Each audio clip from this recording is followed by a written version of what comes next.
Paz e graça, queridos irmãos, sejam todos bem-vindos ao nosso canal Vida Missionária.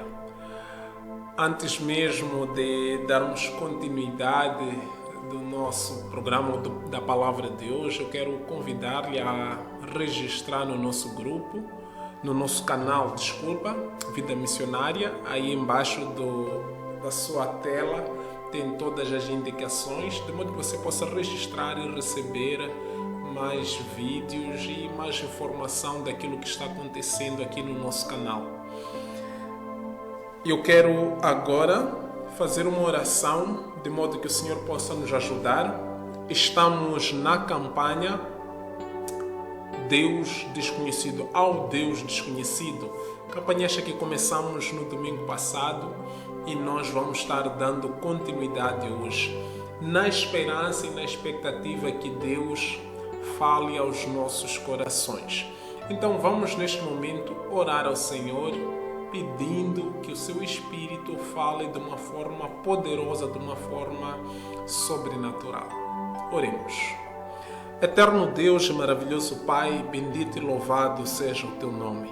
Senhor, eu quero neste momento apresentar este culto nas tuas mãos, pedir que o Senhor possa falar através da sua palavra e do seu Espírito, Senhor, e que cada pessoa que estiver ouvindo ou assistindo este vídeo possa, Senhor, ser edificado, ser transformado pelo poder da tua palavra. Em nome de Jesus eu te peço. Amém. Queridos, semana passada nós paramos no versículo 18. Estamos lendo o livro de Atos, capítulo 17, e hoje nós vamos começar a ler a partir do versículo 19. E assim diz a palavra de Deus.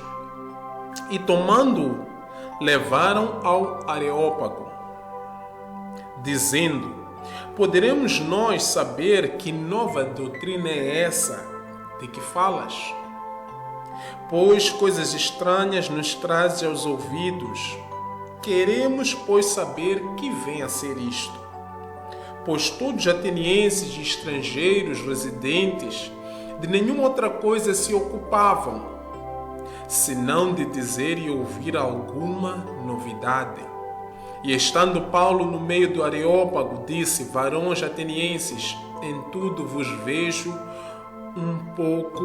um tanto supersticiosos, porque passando eu e vendo os vossos santuários, achei também um altar em que estava escrito ao Deus desconhecido. Esse, pois, que vós honrais, não conhecendo, é o que eu vos anuncio. Amém? Queridos, nós vimos na semana passada em como Paulo ficou indignado ao ver a cidade de Atenas tão entregue à idolatria. E por causa dessa indignação, por causa daquela situação daquele povo, Paulo, ele foi até a praça, ele discutia com as pessoas, ele discutia com os judeus, com os gregos, discutia com todos os filósofos e todas as pessoas que vinham para aquele lugar para poder ouvir a palavra. E a Bíblia nos diz, conforme nós vimos na semana passada, que também vieram ali filósofos, tanto epicureus como estoicos, e ficaram surpresos com a doutrina de Paulo, porque Paulo pregava acerca de Jesus Cristo e a ressurreição de mortos. E isto é um escândalo para os gregos. Por essa razão é que Paulo, quando escreveu a carta para Coríntios, que era um outro povo da Grécia, de uma outra cidade, ele chegou a dizer que a palavra da cruz é loucura para os que perecem, mas para nós que somos salvos é o poder de Deus para a salvação. Paulo agora, ele é levado para o Areópago para poder ensinar, para poder explicar melhor esta nova doutrina. Areópago era um local onde os intelectuais de Atenas, onde os filósofos, onde a classe alta ia para poder debater as suas ideias, para poder trazer os seus ensinos, para poder trazer os seus ideais. Areópago também era um local onde o Tribunal Supremo se reunia. Por outras palavras, Areópago não era somente o lugar, mas também as pessoas. É o Tribunal Supremo praticamente de Atenas. Então, Paulo teve o privilégio de poder ir ali e também poder ensinar esta nova doutrina. Então, isto chamou uma atenção, queridos, porque nós podemos perceber em como Deus, Ele é misericordioso. Deus não só enviou seu Filho para morrer pelos judeus, não, para os judeus, para os gregos, não só morreu para os pobres, porque há quem pensa que por ser pobre esse é que será salvo e que os ricos é que estão na perdição. Não. A salvação ou o evangelho do Senhor não é para alcançar somente uma camada, mas para alcançar todas as camadas. A Bíblia nos diz que Paulo, ele foi levado até o Areópago para poder defender essa doutrina. E eu vejo aqui a graça de Deus em querer alcançar todos os níveis sociais. Os intelectuais, os filósofos estavam ali para ouvir esta nova doutrina que Paulo estava trazendo.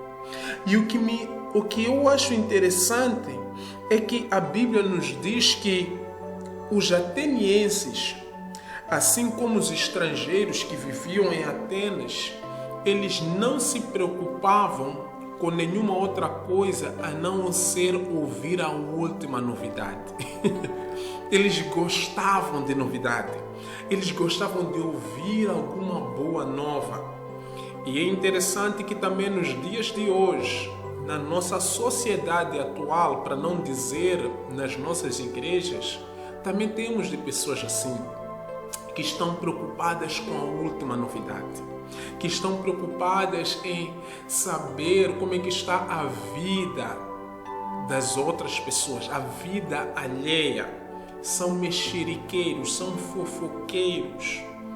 E eu acho que isto é uma perda de tempo, porque enquanto as pessoas estão à procura de saber como é que está a vida do próximo, como é que está a vida deste ou daquele, o tempo está indo, a vida está indo, mas a vida dessas pessoas que estão à procura de investigar a vida do próximo é que fica parada no tempo. Os atenienses estavam preocupados em ouvir a última novidade. E Paulo tinha uma novidade que ia mudar a vida deles. Paulo tinha uma boa nova que ia transformar a vida de todos aqueles que ouvissem e que crescem. Paulo tinha a boa nova do Evangelho, as boas notícias do reino dos céus, que Deus deu o seu Filho unigênito para morrer por pecadores, de modo que agora aquela barreira da inimizade que havia entre Deus e os homens agora foi quebrada. Deus amou tanto o homem que deu o seu Filho. Esta era a boa nova. Esta era a boa notícia que Paulo tinha para aquele povo. E Paulo não poupou recursos. Paulo, ele disse tudo aquilo. As pessoas ficaram chocadas, mas que doutrina é essa? E Paulo, ele foi lá e ele deu esta doutrina. Paulo foi lá e disse tudo isto. Mas o que me chama a atenção é a maneira como Paulo começa. Paulo começa por dizer: eu vos vejo que vocês são muito supersticiosos. Eu vos vejo que vocês são muito religiosos. Porque passando eu pela vossa cidade, eu vi muitos templos, muitos santuários. E eu vi muitos templos e muitos santuários, cada santuário com seu Deus. E chamou-me a atenção a mim o fato de Paulo ter dito: vocês são muito religiosos.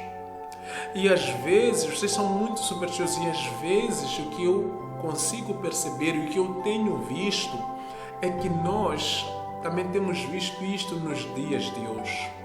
E às vezes também no meio evangélico, pessoas supersticiosas, pessoas religiosas, pessoas que adotam hábitos e costumes pagãos pensando que aquilo é espiritualidade.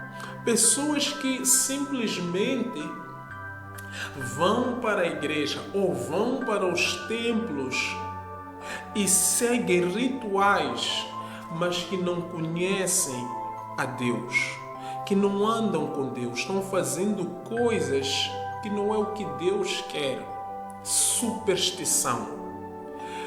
Eu vejo às vezes até crentes fazendo coisas de superstição, pensando que é cristandade, que é o que Deus quer. Pessoas que fazem coisas sem entenderem o porquê que estão a fazer aquilo.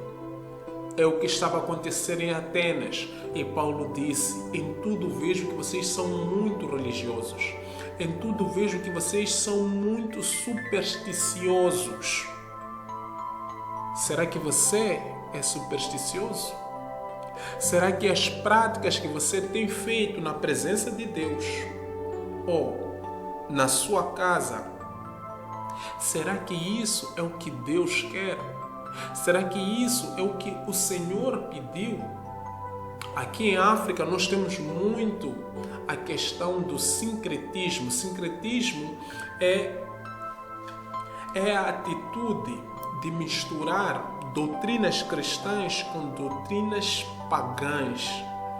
E muitas das vezes as pessoas têm práticas pagãs pensando que estão a fazer a coisa certa, como por exemplo, matar animais para poder estar em melhor conexão com Deus, adorar aos antepassados porque crê que os antepassados é que falam ou se comunicam com Deus. Muitas e outras práticas como estas são superstição, sincretismo. E nós temos trago isto para dentro da igreja e pensamos que isto agrada a Deus. Há práticas que você provavelmente tem estado a fazer que não tem fundamento bíblico. E eu quero lhe desafiar agora a você começar a refletir e começar a fazer a seguinte pergunta: por que eu estou a fazer isto? Qual é o significado disto? Está escrito na palavra? Caso contrário, você estará sendo um supersticioso, pensando que está agradando a Deus. Paulo disse: em tudo vos vejo um tanto supersticiosos, porque passando eu, vendo vossos santuários, achei também um altar em que estava escrito: ao Deus desconhecido. Esse, pois, que vos honrais, não conhecendo, é o que eu vos anuncio. É muito interessante esta passagem, queridos irmãos, e existe uma história acerca disto. Esta parte de ao Deus desconhecido, eu vou, em poucas palavras, contar. Diz que na antiga Atenas, não é? Antes do nosso Senhor Jesus Cristo ter encarnado, houve uma praga muito, mas muito severa em Atenas que matou muitas pessoas, matou muitas famílias. Era uma peste muito perigosa, talvez tal e qual esta pandemia do coronavírus. E os atenienses, não sabendo o que fazer, o que eles começaram a fazer? Eles começaram a fazer sacrifícios para os seus deuses. Lembrando que eles são politeístas, eles tinham muitos deuses.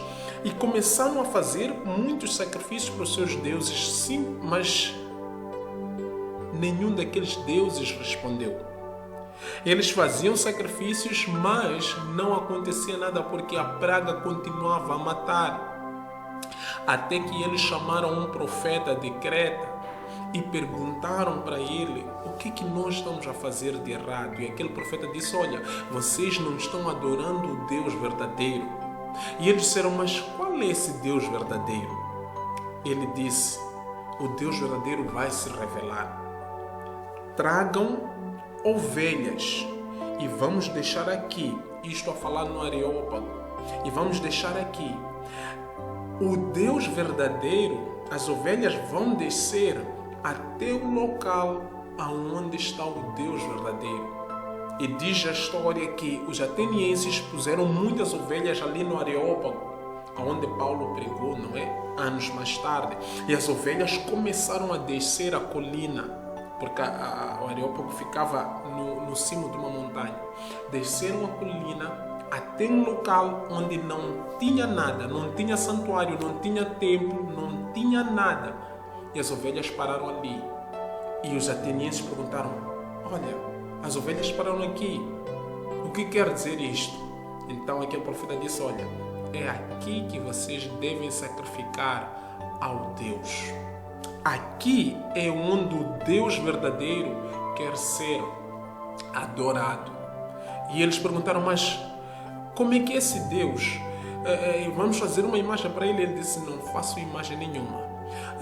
Qual é o nome desse Deus? Ele diz: não tem nome. O nome que vocês vão pôr ali é ao Deus desconhecido.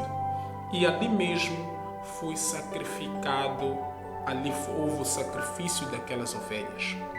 Por que eu conto esta história?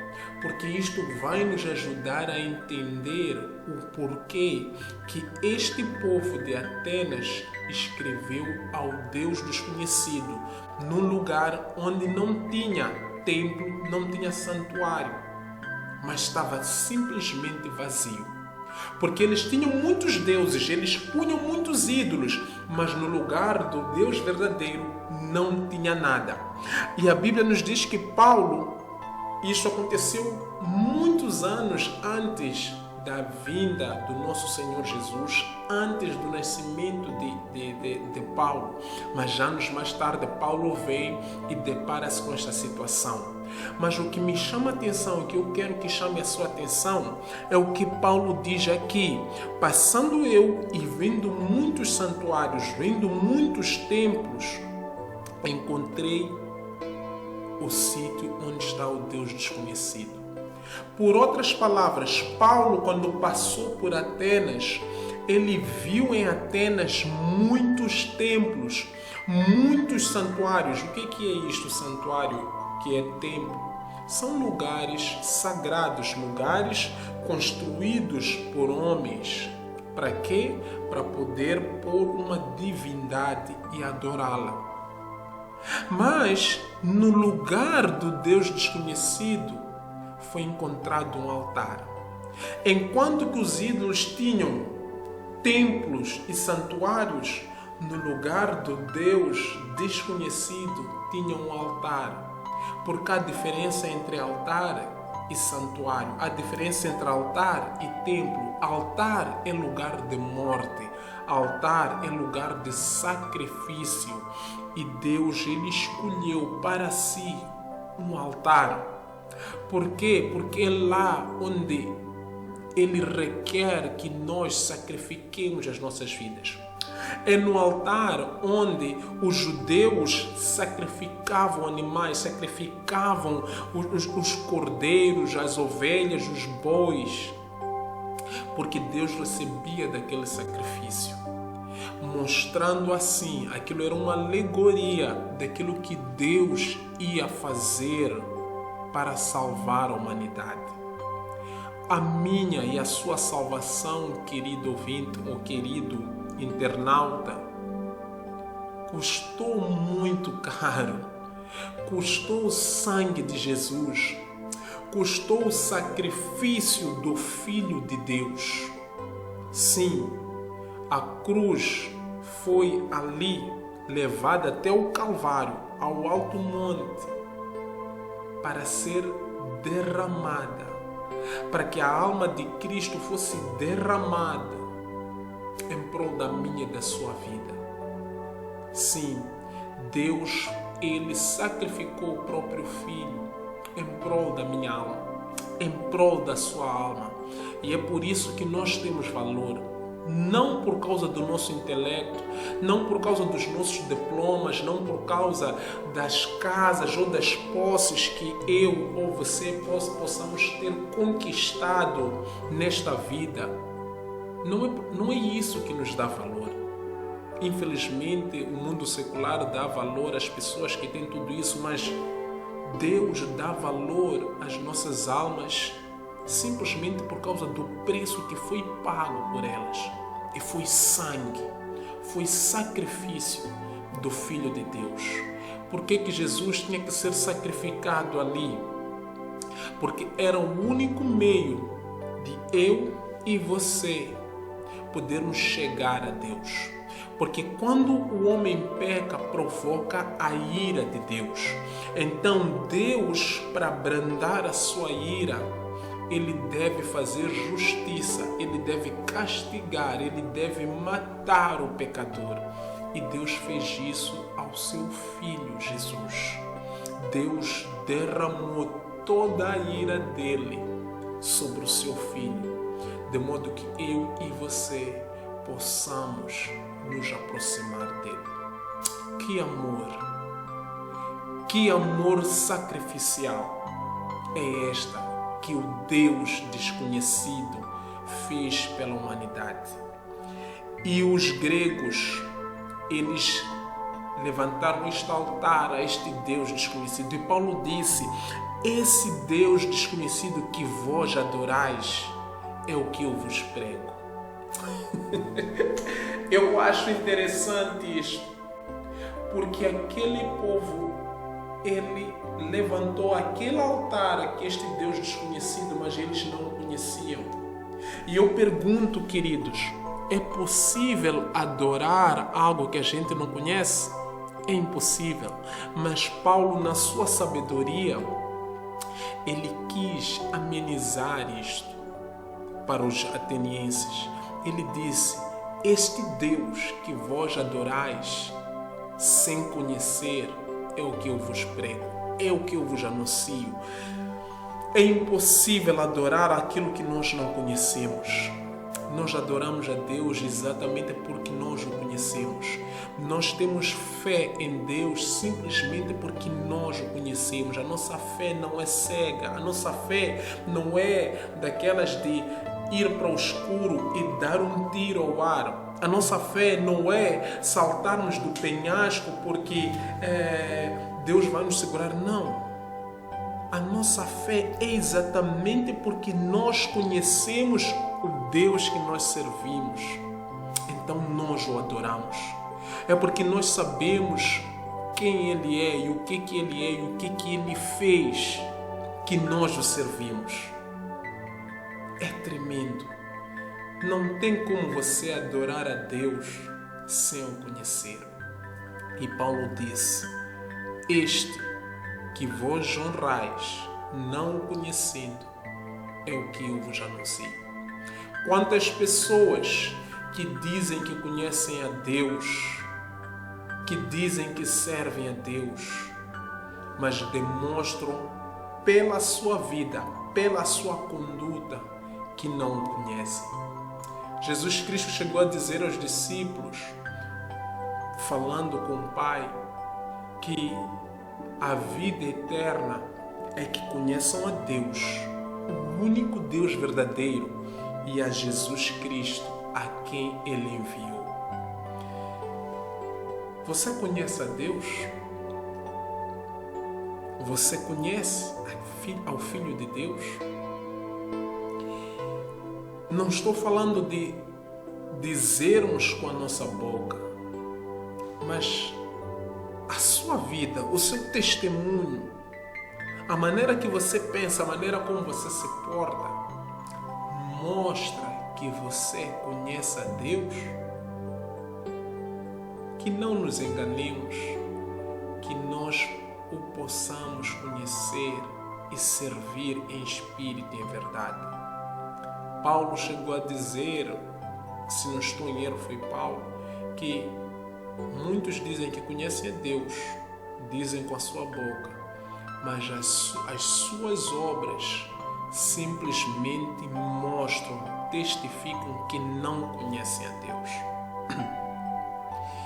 Eu quero terminar aqui simplesmente lhe desafiando e exortando para que você examine, analise, julgue a sua própria vida. Sim, não analise o próximo, a sua própria vida. As suas atitudes são de uma pessoa que conhece a Cristo. Você conhece a Deus. Que Deus nos ajude. Que nós o possamos adorar em espírito e em verdade. Que não nos enganemos. Eu quero orar por si. Eu quero pedir para que Deus possa realmente manifestar-se na sua vida. Que nós não venhamos a nos enganar pensando que conhecemos a Deus, mas enquanto temos obras impiedosas, obras mundanas, que nós possamos realmente manifestar os frutos do Espírito. Sim, todo aquele que tem o Espírito de Deus, esse através da sua vida vai emanar as virtudes do Espírito de Deus. Vamos orar. Pai, muito obrigado pela tua bondade e pela tua misericórdia. Senhor, eu quero orar em prol desta pessoa que está assistindo este vídeo.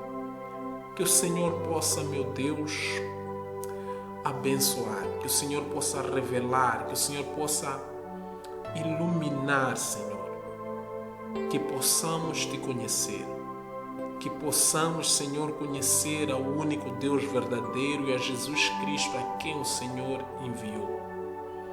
Que o Senhor não seja um Deus desconhecido para nós, mas um Deus conhecido. Em nome do nosso Senhor Jesus eu te peço. Amém. Então, queridos, esta é a palavra de hoje. Ao Deus desconhecido, você já ofertou a sua vida para Ele? Este Deus ao qual vocês honram é o Deus que eu anuncio. Que nós possamos ser conhecidos de Deus. É importante conhecermos a Ele. Melhor é também sermos conhecidos por Ele. Eu quero terminar aqui e na esperança de voltarmos a ver no próximo domingo. Que Deus abençoe a si e a sua família. Em nome de Jesus. Amém.